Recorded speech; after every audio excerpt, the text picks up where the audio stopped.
Chart কি? Chart হলো কিছু ডেটার পিক্টোরিয়াল রিপ্রেজেন্টেশন, মানে কিছু ডেটাকে যদি আমি ছবির আকারে প্রকাশ করতে চাই তাহলে চার্ট টুলটা ব্যবহার করতে পারি। তো দেখবো চার্ট কিভাবে ইনসার্ট করে। ইনসার্ট ট্যাবের আন্ডারে আছে ইলাস্ট্রেশনস গ্রুপ, তার মধ্যে আছে চার্ট বাটন। চার্ট বাটনে ক্লিক করব। ইনসার্ট চার্ট ডায়লগ বক্স থেকে একটা চার্টের স্টাইল বেছে নেব।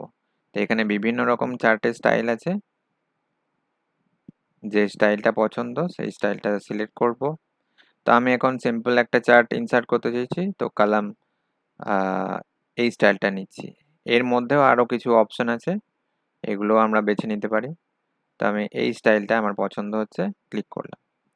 এবার ওকে বাটনে ক্লিক করলাম।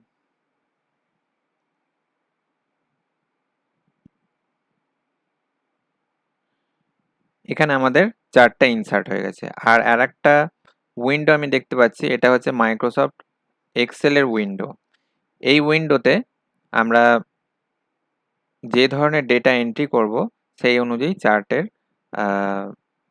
চার্টে থাকা ডেটাগুলো চেঞ্জ হয়ে যাবে। তো প্রথমে যেমন আছে ক্যাটাগরি, সিরিজ, তারপর যে ক্যাটাগরি এরকম দেওয়া আছে। তো আমি সিরিজের জায়গায় লিখছি, কয়েকটা সাবজেক্টের নাম লিখে দিচ্ছি। English, math, science. তো এখানে যে ইংলিশ, ম্যাথস আর সায়েন্স লিখলাম সেই চেঞ্জটা আমরা এই নিচে দেখতে পাবো। এখানে দেখো ইংলিশ, ম্যাথস, সায়েন্স লেখা আছে। নেক্সট হচ্ছে ক্যাটাগরি। ক্যাটাগরিতে আমি হয়তো স্টুডেন্টের নাম লিখছি, তো একটা স্টুডেন্টের নাম লিখি।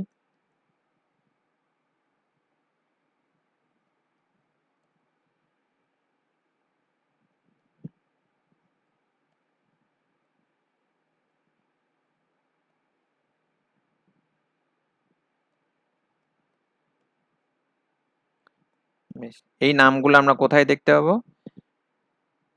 একদম যে বারগুলো দেখাচ্ছে এই বারের নিচে দেখো, সুমন, সায়ন, আলোক আর অঙ্কন।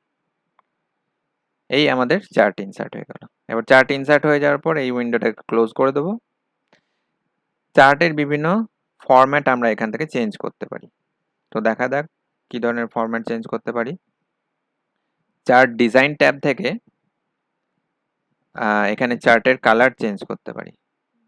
দেখো চেঞ্জ কালার্স অপশনে বিভিন্ন রকম কালার দেওয়া আছে, এখান থেকে কালার কম্বিনেশনগুলো আমরা বেছে নিতে পারি। নেক্সট, চার্ট স্টাইল গ্রুপের মধ্যে বেশ কিছু স্টাইল দেওয়া আছে, এই স্টাইলগুলো আমরা নিতে পারি।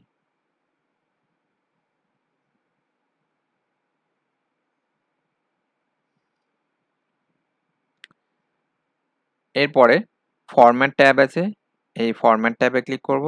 এখান থেকে আমরা ডিজাইন চেঞ্জ করতে পারি, যেমন এখানে বর্ডারের কালার বা শেপের কালার সমস্ত কিছু চেঞ্জ করতে পারবো। এখানে কোন অবজেক্টটা সিলেক্ট হয়ে আছে তার উপর নির্ভর করছে যে কি কোন কালারটা চেঞ্জ হবে। যেমন ধরো যদি এই শেপগুলোর উপর ক্লিক করে থাকি, তাহলে যদি এবার এখানে চেঞ্জ করি কিছু, তাহলে শুধুমাত্র ওই শেপগুলোর উপরেই চেঞ্জটা হবে।